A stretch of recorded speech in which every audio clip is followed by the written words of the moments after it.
Well, good morning, and today I want to look at the last characteristic of the days of Noah and Lot, and to compare it with how things are today. And we are doing this because Jesus said that in the last days it will be just like it was then. Luke 17, 26 to 30, he says, "Just as it was in the days of Noah, so also it will be in the days of the Son of Man. People were eating, drinking, marrying, and being given in marriage up to the day Noah entered the ark. Then the flood came and destroyed them all. It was the same in the days of Lot. People were eating and drinking, buying and selling, planting and building.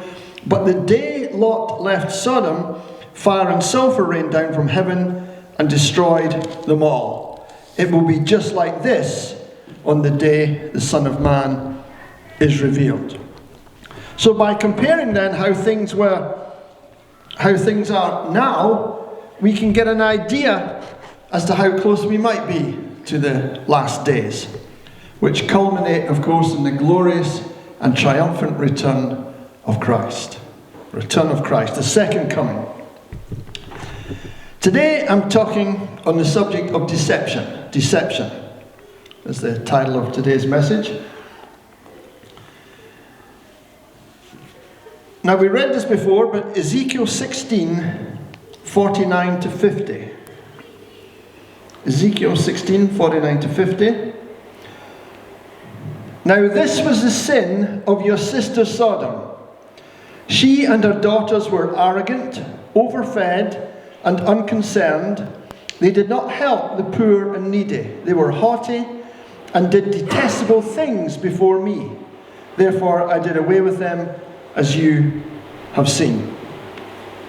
The days of Lot then were characterized by pride, by arrogance, by idleness, and indifference to the poor and needy. The Amplified version says, rather than indifference, it says unconcerned. Unconcerned. You know, in the last 4 years, since the arrival of COVID, we've seen a dramatic increase in the power of the state, especially in the West. Today the state is willing to interfere in the most personal areas of your life, to restrict what we say, what we think, to restrict our civil liberties and freedoms in a way that's never been dreamed or seen before, except in totalitarian states. The pandemic may have passed, but governments around the world are extremely reluctant to relinquish their increased state control. You know, one characteristic of the days of Noah was that man had become corrupt. That's what it says in Genesis 6, 11 to 12. "Now the earth was corrupt in God's sight and was full of violence. God saw how corrupt the earth had become, for all the people on earth had corrupted their ways." Now, we said that corrupt means decay, rot, or ruin. And I think it's fair to say that many people today feel increasingly powerless. That those who rule over us demonstrate a pride and arrogance. Indeed, they seem indifferent to the needs and wants of the people whose interests they're supposed to represent. They appear unconcerned that people are struggling to survive, struggling to feed themselves, struggling to heat their homes, to pay their bills, to run their car. And there's a feeling that things don't work anymore like they should. There's a feeling of a society in decline, in decay.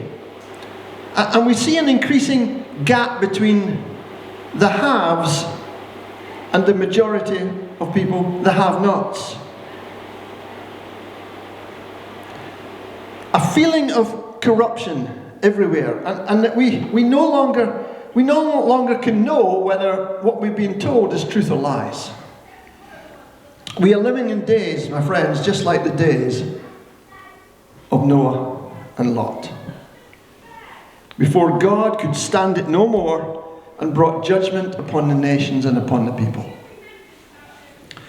Now, today I've neither the time nor have I researched it enough to have a thorough knowledge of it, but the Great Reset is something that the World Economic Forum, led by Klaus Schwab, led by him, the World Economic Forum, the UN, and the Intergovernmental Panel on Climate Change have been working on since the 1970s, the Great Reset.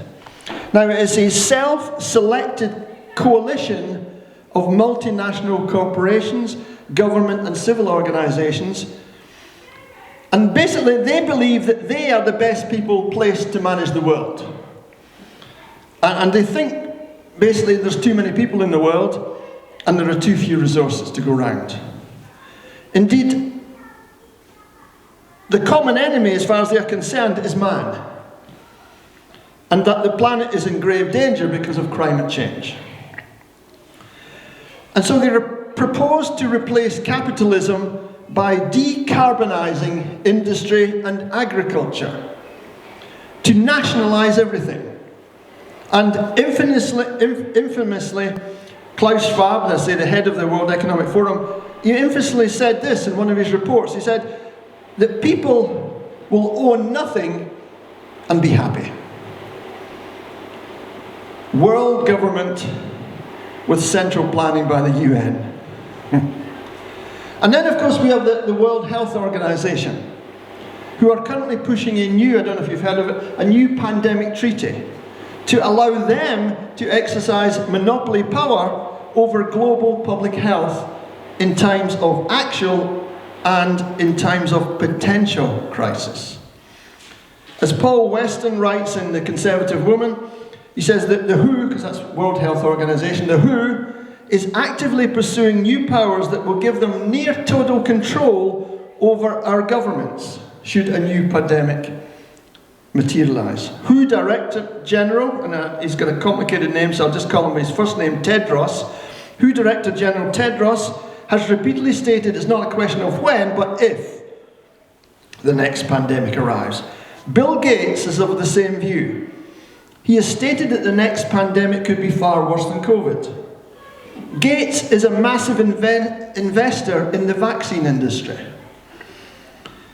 Of course, he also gives vast amount of monies to the WHO and exercises a great deal of control over their chairman, Tedros, a man essentially engineered into his position by Gates himself.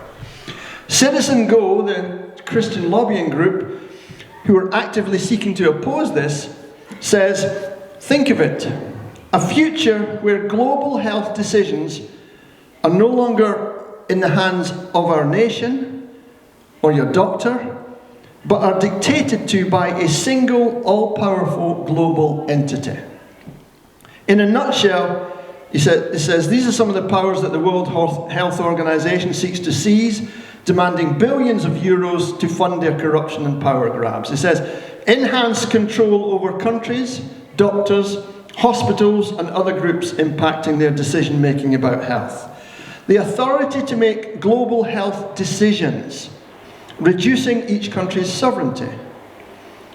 Ability to declare a pandemic, which could drastically affect our lives and economies. And to treat measures to combat so-called misinformation, which could easily limit one's free speech.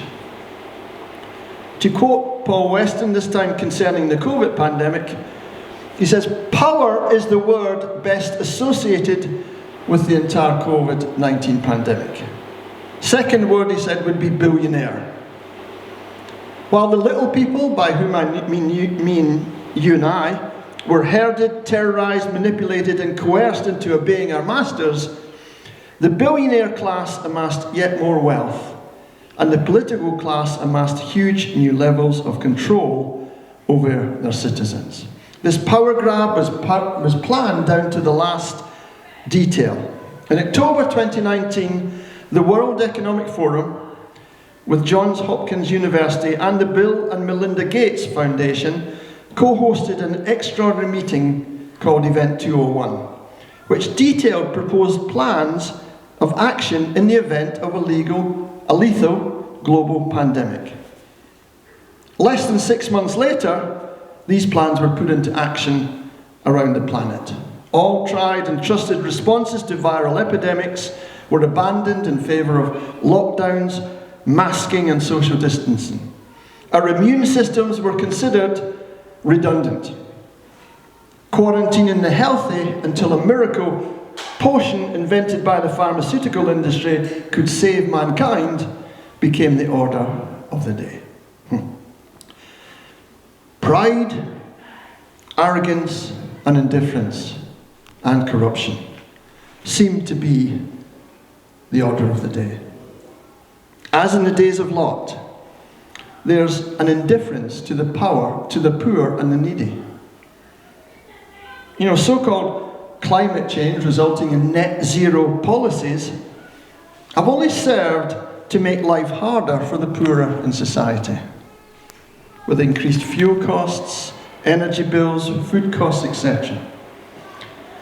In attempting to increase, this is just one example, in attempting to increase demand for heat pumps, the government demanded that the manufacturers increase their sales each year of heat pumps and penalised them by imposing fines if they failed to sell enough to the public.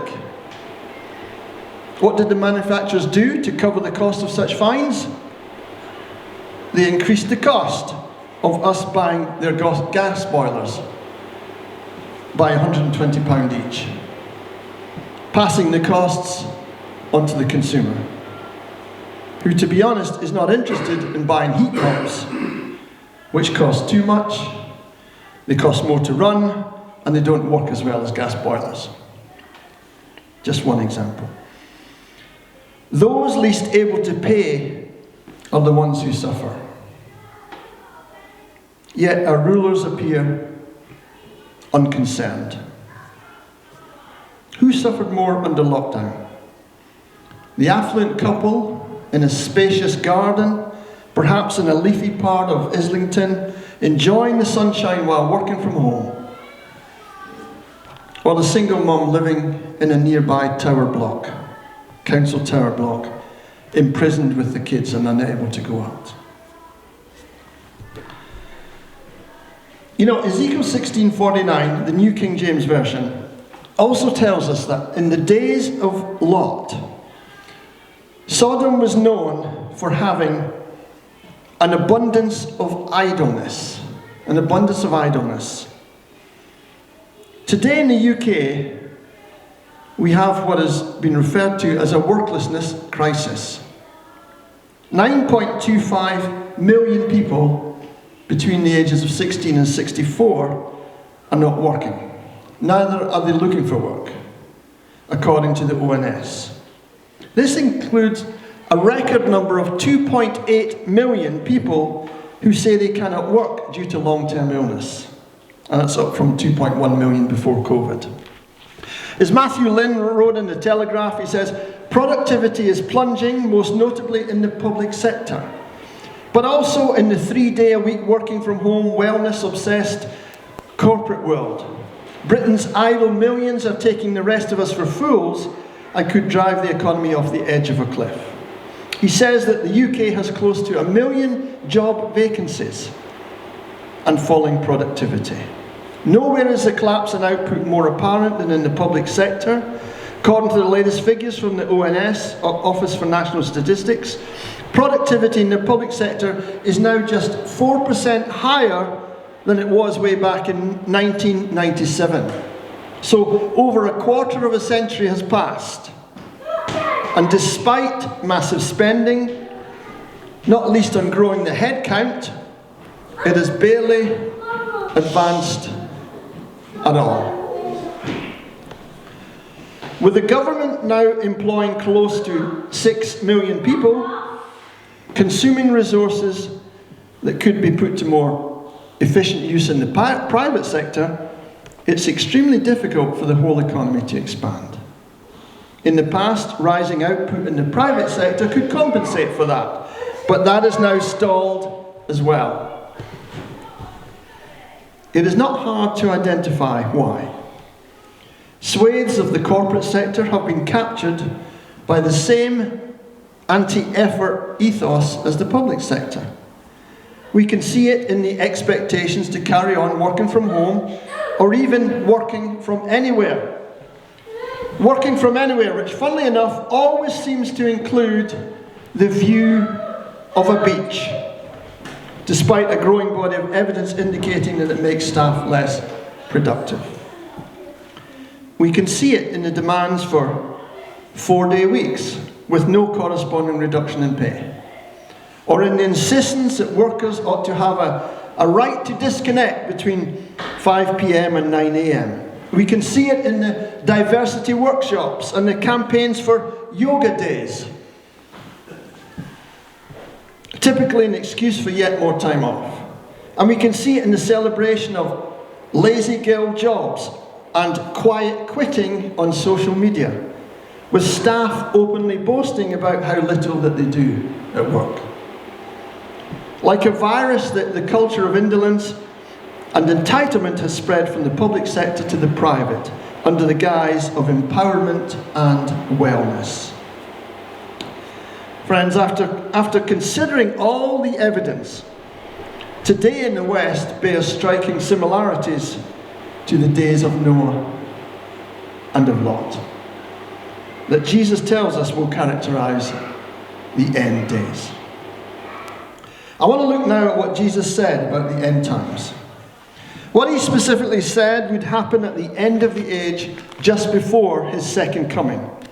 And we can find it in three separate gospel passages. Matthew 24, 3 to 29. Mark 13, 4 to 25. And Luke 21, 7 to 26. Now, we won't read them all, you'll be glad to know, because they're all pretty consistent with one another. But let's turn to Matthew 24. And I'm going to read verses 3 through to 29. I'm going to read it from the New King James Version. Verse 3 to 29. Now, as he sat on the Mount of Olives, the disciples came to him privately, saying, "Tell us, when will these things be, and what will be the sign of your coming and the end of the age?" And Jesus answered and said to them, "Take heed that no one deceives you. For many will come in my name, saying, I am the Christ, and will deceive many. And you will hear of wars and rumors of wars. See that you are not troubled, for all these things must come to pass, but the end is not yet. For nation will rise against nation, and kingdom against kingdom.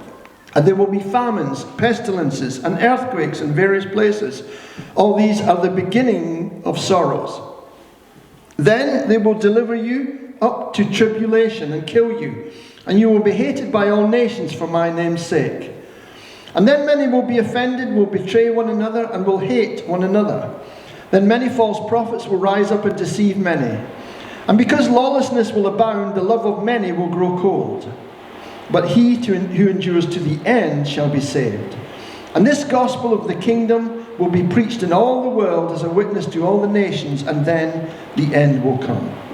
Therefore, when you see the abomination of desolation, spoken of by Daniel the prophet, standing in the holy place, whoever reads, let him understand. Then let those who are in Judah flee to the mountains, and let him who is on the housetop not go down to take anything out of his house. And let him who is in the field not go back to get his clothes. But woe to those who are pregnant and to those who are nursing babies in those last days. And pray that your flight may not be in winter or on the Sabbath, for then there will be great tribulation, such as has not been seen since the beginning of the world until this time, no, nor ever shall be. And unless those days were shortened, no flesh would be saved. But for the elect's sake, those days will be shortened. Then if anyone says to you, look, here is the Christ, or there, do not believe it. For false Christs and false prophets will rise and show great signs and wonders to deceive, if possible, even the elect. See, I have told you beforehand. Therefore, if they say to you, go, look, he is in the desert, do not go out, or look, he is in the inner rooms, do not believe it. For as the lightning comes from the east and flashes to the west, so also will the coming of the Son of Man be. For wherever the carcass is, there the eagles will be gathered together. Immediately after the tribulation of those days, the sun will be darkened, and the moon will not give its light, the stars will fall from heaven, and the powers of the heavens will be shaken. And then verse 30 says, then the Son of Man will appear in him. So Jesus is asked, how will we know? How will we know it's the end of the age? What will be the sign of your coming? I'll read again verse 4 to 8. And he answered them, take heed that no one deceives you. For many will come in my name, saying, I am the Christ, and will deceive many. And you will hear of wars and rumours of wars. See you not troubled, for these things must come to pass, but the end is not yet. For nation will rise against nation, and kingdom against kingdom, and there will be famines, pestilences, and earthquakes in various places. All these are the beginning of sorrows. See, Jesus says here, it starts. It starts with wars. It starts with nations rising up against one another, with famines and disease and earthquakes. I mean, all things that we've actually seen for thousands of years, but which will increase in number and in severity. But the first thing that Jesus says will happen in verse 4 and 5 is deception. Deception. Indeed, he warns us, take heed that no one deceives you, because many will be deceived. My friends, evidence of how those in power have sought to deceive us over recent years, and how they've used television and newspapers and social media to persuade us to believe their truth. It's all there if we care to look. But as Christians, we need to be as wise as serpents and as gentle as doves. You know, too many Christians seem to throw their brains out when they get saved, just accepting everything that they're told. They fail to examine things, to check things out. You know, Paul, I've said this before, Paul in Acts chapter 17 and verse 11, he commended the Bereans who checked out what Paul was saying. Now, they did it with a right heart. They checked out what Paul was saying, and they checked it out with the scriptures. Acts 17:11. They were diligent. They checked it out. It says, now the Bereans were of more noble character than the Thessalonians, for they received the message with great eagerness and examined the scriptures every day to see if what Paul said was true. And he commended them for it. They checked things out. God commended the church in Ephesus because they tested what they were told. They tested those who claimed to be apostles. That's in Revelation. Revelation, the 7 churches, chapter 2, verse 2. Revelation 2, verse 2. I know your deeds, your hard work, and your perseverance. I know that you cannot tolerate wicked men, that you have tested those who claim to be apostles but are not, and have found them false. Friends, you know, we need as Christians, as never before, we need that gift of discernment. A gift of discernment. We need wisdom, and we need a knowledge of the scriptures. Why were so many churches willing to close their doors without question during COVID? I mean, if they'd looked at the scriptures, they'd have known. They'd have seen that Hebrews 10:24 says, and Hebrews 10:25 says, let us not give up meeting together, as some are in the habit of doing, but let us encourage one another, and all the more as you see the day, that's the day that was the Lord's return, approaching. Clearly states. If they looked at the scriptures, they would see how Peter and John, you remember when they were warned not to speak of Christ or teach of Christ. It's in Acts chapter 4. Acts chapter 4, 19 to 20. But Peter and John replied, judge for yourselves whether it is right in God's sight to obey you rather than God. For we cannot help speaking about what we have seen and heard. You see, they told them not to preach. They tried to shut them down. But that was Peter and John's response. And in Acts 4, In Acts 5:29. They were arrested again for continuing to preach and teach. Acts 5:29 says, Peter and the other apostles replied, "We must obey God rather than men."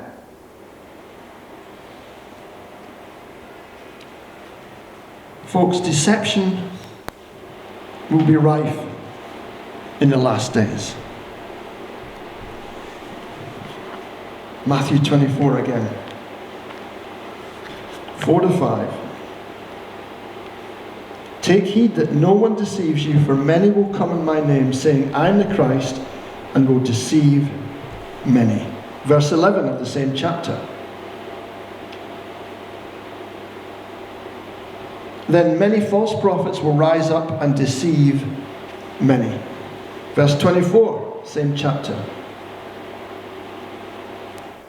"For false Christs and false prophets will rise and show great signs and wonders to deceive, if possible, even the elect." Even the elect will be deceived.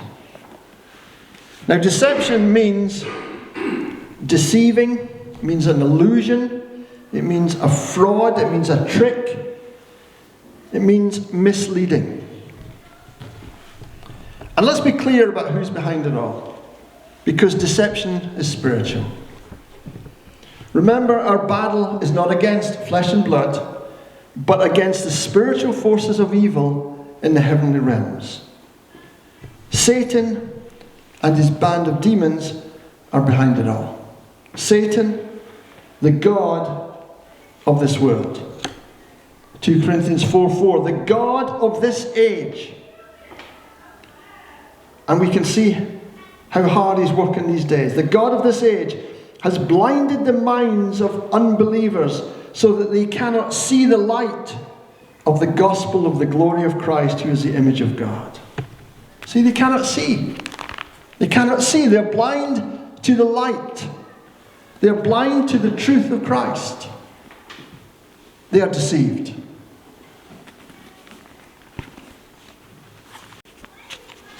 As 1 Timothy chapter 4 verse 1 says, the Spirit clearly says that in later times like now, later times, some will abandon the faith and follow deceiving spirits and things taught by demons. Friends, deception is the greatest power of Satan. Deception was the first weapon that he used in the Garden of Eden. Did God really say, "You will not surely die"? For God knows that when you eat of it, your eyes will be opened and you will be like God. Deception. Satan deceived Eve. Scriptures 1 Timothy 2:14. And much of Satan's work is centered around deception. You know, most every book in the New Testament warns us against deception. It is his last weapon that he uses at the end of the age, as seen in the book of Revelation, which we'll look at more clearly in the forthcoming weeks, as we discuss and look at this whole question of eschatology. A deception that is increasing as Satan's time becomes shorter and shorter. You know, as 1 John 2 verse 18 says, in the New King James Version, 1 John 2:18, it says, "Little children, it is the last hour. And as you have heard that the Antichrist is coming, even now many Antichrists have come, by which we know that it is the last hour." That's how we know. That's how we know. Indeed, in Revelation 13, we read of the emergence of the beast, or the Antichrist. The Antichrist. Looking at second part of verse 2 to verse 4. "The dragon gave him his power, his throne and great authority, and I saw one of his heads as if it had been mortally wounded, and his deadly wound was healed. And all the world marveled and followed the beast. So they worshipped the dragon who gave authority to the beast, and they worshipped the beast, saying, "Who is like the beast? Who is able to make war with him?" Now the dragon, that's Satan, gave power to the Antichrist. That's what it says. And all the world marveled at him and followed him. You see, the world are deceived. Verse 11 to verse 12 says, "And then I saw another beast coming up out of the earth, and he had 2 horns like a lamb and spoke like a dragon. And he exercises all the authority of the first beast in his presence, and causes the earth and those who dwell in it to worship the first beast, whose deadly wound was healed." Now this is the emergence of the false prophet. And we'll say more about this in time to come. But this is the emergence here of the false prophet, whose task is to cause people to worship the Antichrist. His task is to cause great deception. Verse 13 to 17. "He performs great signs, so that he even makes fire come down from heaven on the earth in the sight of men. And he deceives those who dwell on the earth by those signs which he was granted to do in the sight of the beast, telling those who dwell on the earth to make an image to the beast who was wounded by the sword and lived. He was granted power to give breath to the image of the beast, that the image of the beast should both speak and cause as many as would not worship the image of the beast to be killed. He causes all, both small and great, rich and poor, free and slave, to receive a mark on their right hand or on their foreheads, and that no one may buy or sell except one who has the mark or the name of the beast or the number of his name." The mark of the beast. Unless you have it, you cannot buy or sell. Sounds actually a little bit like digital currency, which they are trying to bring in now, that would enable the state not only to observe what you are buying, but limiting or indeed excluding you from buying it at all. Now, you might think that's a bit far-fetched, but recapping my sermon on the 1st of May 2022 on the mark of the East, I quoted from Rod Dreher regarding the situation in China today, and I just want to read this before I finish a few minutes later. This is what I said. I quoted this. "China today proves that it is possible to have a wealthy modern society and still be totalitarian. The techniques of social control that have become common in China could be adapted by others with relative ease, and could be quickly made useful to corporate and government controllers here. Today," he says, "China has become spectacularly rich and powerful, creating in a single generation a robust, colourful consumer society from a mass population that had known poverty and struggle since time immemorial. The Chinese Communist Party, which worked this miracle, not only maintains a secure grip on political power, but is also turning the nation of 1.4 billion souls into the most advanced totalitarian society the world has ever known.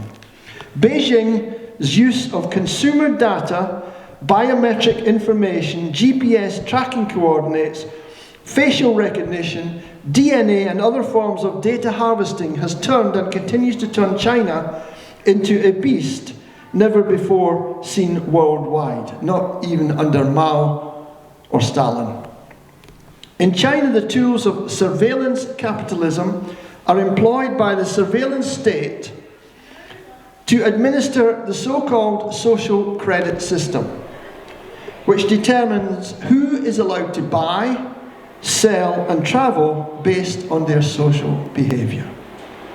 The great majority of Chinese pay for consumer goods and services using smartphone apps or their faces. via facial recognition technology. These provide consumer convenience and security, making life easier for ordinary people. They also generate an enormous amount of personal data about each Chinese individual, all of which the government tracks. The state has other uses for facial recognition technology. Television cameras are everywhere on Chinese streets, recording the daily comings and goings of the nation's people. Beijing's software is so advanced that it can easily check facial scans against the Central Security Database. If a citizen enters an area forbidden to him, say a church, or even if a person is merely walking in the opposite direction of a crowd, the system automatically records it and alerts the police. In theory, the police actually don't have to show up to the suspect's door at all and make him pay for his disobedience, because China's social credit system automatically tracks the words and actions online and off of every Chinese citizen and grants rewards or demerits based on obedience. A Chinese who does something socially positive, helping an elderly neighbourhood with a chore, or listening to a speech by the leader Xi Jinping, receives points towards a higher social credit score. On the other hand, someone who does something negative, letting his dog poop on the sidewalk, for example, or making a snarky comment on social media, suffers a social credit downgrade.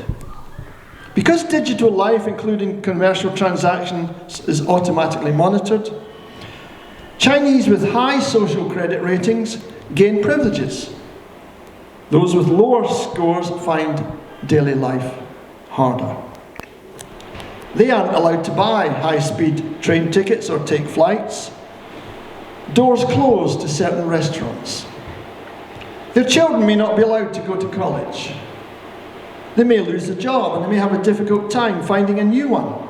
The bottom line, a Chinese citizen cannot participate in the economy or society unless he has the mark of approval from Xi Jinping, the country's all-powerful leader.